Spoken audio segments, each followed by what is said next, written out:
السلام علیکم ناظرین، اس ایپیسوڈ کے آغاز میں ہم دیکھتے ہیں لطیف صلاح الدین کے پاس کھڑا کہہ رہا تھا، میرے وزیر مصطفیٰ بہت بہتر ہو گیا ہے، لیکن زیادہ تر دیگر مزدوروں کی حالت ناامید ہے۔ اس کے علاوہ مصطفیٰ نے آپ کو کچھ کہنا بھی ہے، اسی لیے ہم نے آپ کو بے سکون کیا۔ صلاح الدین کہتا ہے استغفر اللہ۔ مصطفیٰ بتاؤ۔ مصطفیٰ کہتا ہے وزیر محترم، ایک بات میرے کانوں تک آئی ہے، مجھے خبر ہونے پہ میں آپ کو بتانے آیا ہوں کہ شاید آپ اسے روک سکیں۔ صلاح الدین پوچھتا ہے کیا ہے؟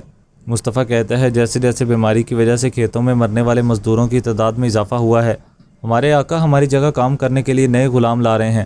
غلاموں کا ایک بڑا قافلہ رواں دواں ہے، قاہرہ آ رہا ہے۔ صلاح الدین کہتا ہے یہ خبر کس سے سنی ہے؟ آدمی کہتا ہے مالکان اس بارے میں بات کر رہے ہیں، وہ سب ان غلاموں کے قافلے کی آمد کا بے صبری سے انتظار کر رہے ہیں، انہیں بھی موت کے منہ میں لے کر آئیں گے۔ محترم وزیر صاحب، کم از کم ان کی قسمت تو ہمارے جیسی نہ ہو، اللہ کی رضا کے لیے اس ظلم کو ختم کریں۔ اور پھر کیرک کا منظر دکھایا جاتا ہے۔ آدمی بیٹھا کہہ رہا تھا جیسا کہ کونتس جانتی ہے، اگر میں جیت گیا تو کیرک بھی جیت جائے گا، اسی لیے آپ کے گودام میں گنے کی حفاظت بہت ضروری ہے۔ شاٹیلون کہتا ہے ویسے بھی میرے ماتحت میری جائیداد کو کون نقصان پہنچانے کی ہمت کر سکتا ہے؟ ادھر دوسری جانب ہم دیکھتے ہیں، ادھر دوسری جانب بالیان بیٹھا کھانا کھا رہا تھا۔ آدمی کہتا ہے کونت، وزیر صلاح الدین آپ سے جو چاہتے ہیں وہ کیرک اور شاٹیلون پر حملہ کرنا ہے، یہ بہت خطرناک ہے۔ بالیان کہتا ہے ایسے ہی ہے لیکن ناممکن نہیں ہے، اس کے علاوہ صلاح الدین نے ہمیں جو نفتہ دیا تھا اس سے ہمارا کام آسان ہو جائے گا مارکوس، تم فکر نہ کرو۔ ادھر دوسری جانب ہم دیکھتے ہیں، تاجر کہہ رہا تھا در حقیقت ہم اہم موضوع میں ہیں، قاہرہ کے راستے میں غلاموں کا ایک بڑا قافلہ ہے، کیا آپ دریائے نیل کے کنارے اس کی محفوظ آمد کا یقین بنا سکتے ہیں؟ شاٹیلون کہتا ہے کس لیے؟ تاجر کہتا ہے وہ ہم سب کے لیے ہیں، ہمیں اپنی تجارت کو بڑھانے اور تیز کرنے کے لیے ان کی ضرورت ہے۔ شاٹیلون کہتا ہے تو کیا ہم ان کی اچھی طرح سے دیکھ بھال کریں گے؟ پیاری میلا۔ ادھر دوسری جانب ہم دیکھتے ہیں، صلاح الدین آگے بڑھ رہا تھا۔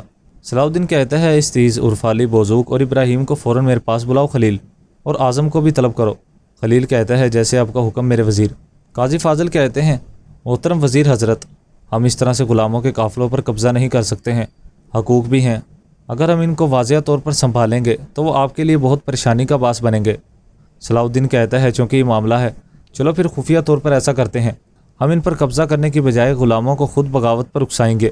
اس کے بعد صلاح الدین آگے بڑھ جاتا ہے۔ صبح ہو جاتی ہے، ادھر دوسری جانب بہت سے غلام آگے بڑھ رہے تھے، ایک آدمی ان کو لے کر آگے بڑھ رہا تھا اور کہہ رہا تھا چلو جلدی کرو، وہ قیدی جو قافلے میں ہمارے ساتھ تھا وہ ہمیں مصر لے گیا ہے، اور اب وہ شاید تمہاری قسمت بھی بدل دیں۔ اگر میں تمہیں بحفاظت استاد الیاس تک نہ پہنچا سکا تو تاجر راکیف ہماری قسمت الٹ کر رکھ دیں گے۔ اس کے بعد مسلسل آگے بڑھنے لگتے ہیں۔ ادھر دوسری جانب ہم دیکھتے ہیں، صلاح الدین کے کچھ سپاہی کھڑے ان کو وہاں سے جاتا دیکھ رہے تھے۔ ایک سپاہی کہتا ہے بہت وقت ہو گیا ہے، یہ رہا کارواں، آپ کو ان کی باتوں پر یقین کروانا ہوگا۔ آدمی کہتا ہے فکر مت کرو، اس حالت میں اگر میرا وزیر بھی مجھے دیکھتا تو سمجھتا کہ میں غلاموں کا تاجر ہوں، لیکن پھر بھی ہمیں ہوشیار رہنا ہوگا۔ سپاہی کہتا ہے جیسا کہ ہمارے وزیر نے ہمیں سمجھایا ہے، ہمیں قافلے کو وہاں لے کر جانا چاہیے جہاں پر استیز اور عرفالی انتظار کر رہے ہیں۔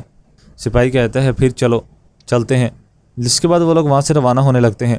ادھر دوسری جانب ہم دیکھتے ہیں، شمسہ تیر اندازی کی مشق کرنے کے لیے کھڑی تھی، اور جیسے ہی کمان کو اٹھاتی ہے صلاح الدین وہاں پر پہنچ جاتا ہے۔ صلاح الدین کہتا ہے کیا آپ تیر اندازی کرنا سیکھ رہی ہیں؟ شمسہ کہتی ہے اگر کمان پکڑنے والا ہی وہی ہو شمسہ کہتی ہے اگر کمان پکڑنے والا وہی ہو جس کی میری خواہش ہو، میں کمان بننا چاہوں گی، لیکن اگر میں ہدف کو نشانہ بنانا چاہتی ہوں تو اس صورت میں تیر بننا چاہوں گی۔ یہ فیصلہ اس بنیاد پر ہوگا کہ کیا مقصد حاصل کرنا ہے۔ صلاح الدین کہتا ہے لیکن آپ اسے اس طرح نہیں پھینک سکتی، تیر اندازی میں 5 بنیادی عناصر ہیں، تیر، کمان، انگوٹھی، عزم اور تیر انداز، لیکن آپ کے پاس ان میں سے ایک چیز کی کمی ہے۔